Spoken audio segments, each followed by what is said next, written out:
Sim, sou muito nervoso, terrivelmente nervoso e sempre fui. Mas por que me suponho louco? A doença tornou mais aguçados os meus sentidos, não os destruiu, não os embotou.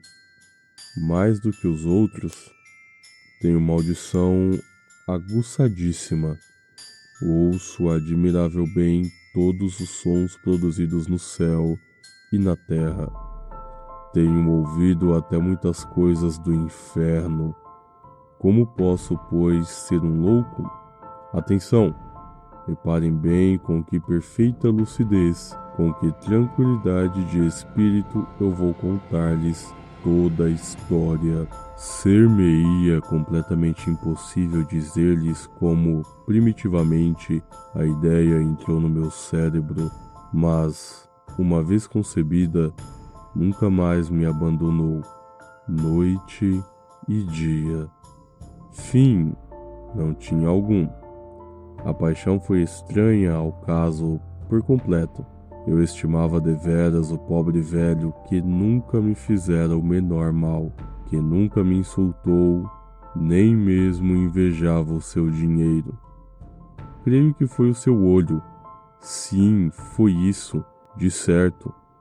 Um dos olhos dele parecia os de um abutre, um olho azul claro, recoberto por uma película nevoenta. Cada vez que esse olho me fitava, eu sentia gelar-me o sangue, e assim, lentamente, muito gradualmente, introduziu-se na minha mente a ideia de arrancar a vida do velho, para dessa forma me livrar para sempre daquele olho. Agora, este é o ponto. Os senhores supõem-me louco. Os loucos não sabem de nada. Se vissem com que inteligência eu procedia, com que precaução, com que prudência, com quanta dissimulação eu meti as mãos à obra. Eu nunca fora mais solícito para o velho do que durante a semana inteira que precedeu o crime. E todas as noites, pela meia-noite, levantava o trinco da porta do quarto dele e abria tão devagarinho, e então, depois de suficientemente a entreabrir, introduzia no quarto uma lanterna de furta-fogo, fechada, hermeticamente fechada, que não deixava passar um mínimo raio de luz. Em seguida, metia a cabeça pela abertura. Se vissem, teriam rido da destreza com que eu metia a cabeça. Movia-se lentamente, muito, muito lentamente, de maneira a não perturbar o sono do velho. Levei seguramente mais de 1 hora para meter a cabeça pela abertura, muito antes de poder vê-lo deitado no leito. Um louco seria, porventura, tão prudente? Depois, quando tinha a cabeça dentro do quarto, abri a lanterna com precaução, porque o gonzo rangia. Abria então a lanterna de tal modo que o raio de luz fosse justamente incidir no olho de abutre. E fiz isso durante 7 longas noites. Mas encontrei sempre o olho fechado, de molde a não poder, portanto, concluir o meu trabalho. Foi por isso que disse não odiar o velho. O que eu odiava era o seu olho maldito, e todas as manhãs, logo que o dia nascia, entrava ousadamente em seu quarto. Falava-lhe corajosamente, tratando-o pelo seu nome, num tom cordialíssimo e informando-me de como passar a noite. Bem, veem que ele seria possuidor de uma dissimulação rara se desconfiasse que, a cada noite, à meia-noite em ponto, eu o examinava enquanto dormia. Na 8ª noite fui ainda mais prudente. Abri a porta com mais precaução. A minha mão não fazia mover a porta com mais rapidez do que se move um ponteiro de um relógio. Nunca, como nessa noite, senti tão perfeitamente o poder das minhas faculdades, da minha sagacidade. A custo, continha sensações que o triunfo produzia em mim. Pensar que eu estava ali, abrindo a porta, pouco a pouco, sem que ele pudesse sonhar com as minhas ações ou os meus pensamentos secretos. Ao ter essa ideia, não pude deixar de rir um pouco abafadamente. Ele me ouviu? Talvez, porque se voltou pesadamente no leito, como se estivesse acordando. Pensam por acaso que me retirei por isso? Não! O quarto, de tão profundas que eram as trevas, estava negro, porque as janelas tinham sido fechadas cuidadosamente, por medo dos ladrões, e sabendo que ele não podia ver a porta entreaberta, continuei a empurrá-la cada vez mais. Eu já passara a cabeça pela abertura e estava prestes a abrir a lanterna, quando meu polegar resvalou pelo fecho de ferro e o velho sentou-se no leito gritando: "Quem está aí?" Eu fiquei completamente imóvel e não disse nada. Durante 1 hora inteira não movi um só músculo, mas também, durante esse tempo, não ouvi o velho deitar-se. Continuava, de certo, sentado na cama, de ouvido à escuta, justamente como eu fizera durante 7 noites inteiras, escutando o barulho que fazia o pêndulo do relógio da parede. Mas, de repente, ouvi um gemido fraco, que reconheci como o gemido resultante de um horror mortal. Não era o gemido de dor ou de pesar, era o ruído surdo e sufocado que se desprende do fundo de uma alma apavorada. Conhecia bem aquele grito. Muitas noites, à meia-noite exatamente, quando todo mundo dormia, soltara-se do meu próprio peito um gemido igual àquele, excitando com o seu terrível eco os terrores que me atormentavam.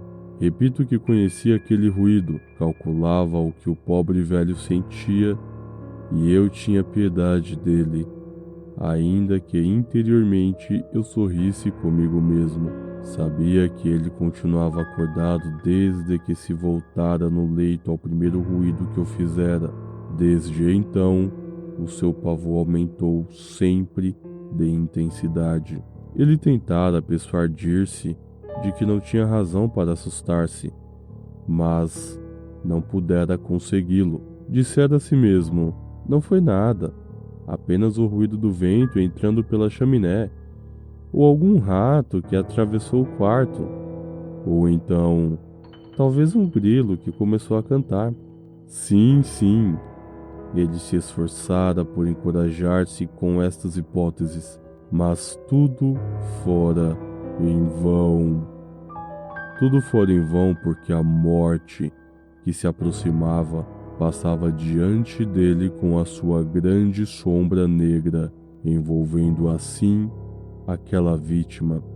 Era a influência fúnebre da sombra que ele não percebera que lhe fazia sentir, apesar de nada ver nem ouvir, que lhe fazia sentir a minha cabeça no seu quarto.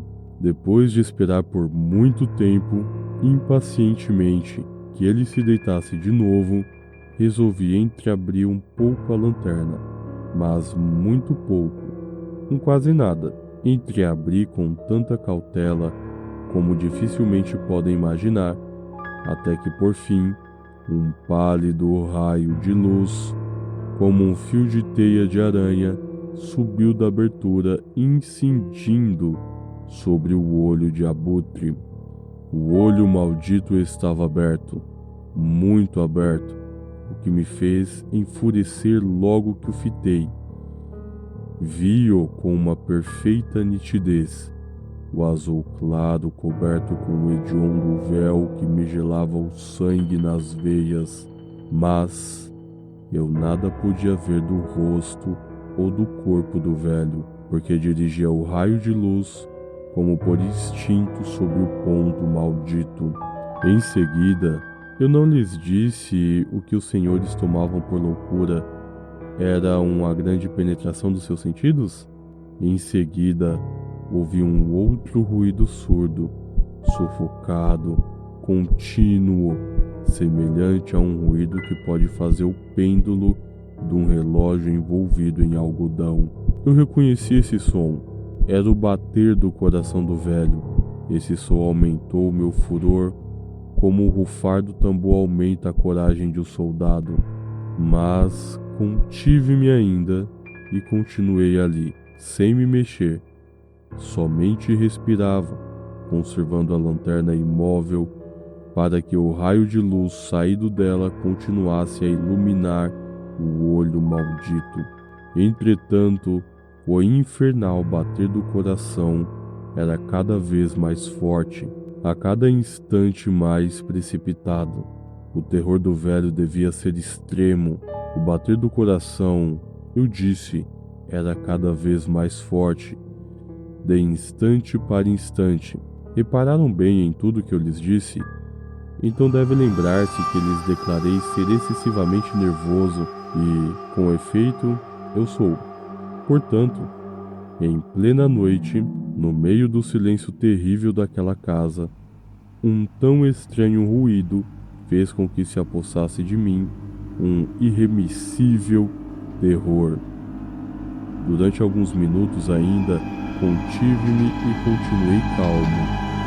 Mas o ruído era cada vez mais forte, sempre mais forte.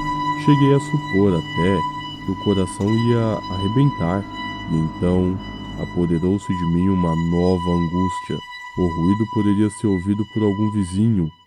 A hora do velho chegara, pois, soltando um grande grito, abri bruscamente a lanterna e entrei no quarto. O velho deu apenas um grito, um só, porque eu o lancei no assoalho, virando-o e jogando-lhe sobre o corpo o pesado leito em que antes dormia tranquilamente. Sorri, por ver a minha obra tão adiantada, mas, durante alguns instantes, ainda o coração batia, produzindo um som abafado que não me incomodou, porque não podia ser ouvido através de uma parede. Por fim, cessou. O velho estava morto. Levantei o leito e examinei o corpo. Sim, estava morto. Morto e rígido.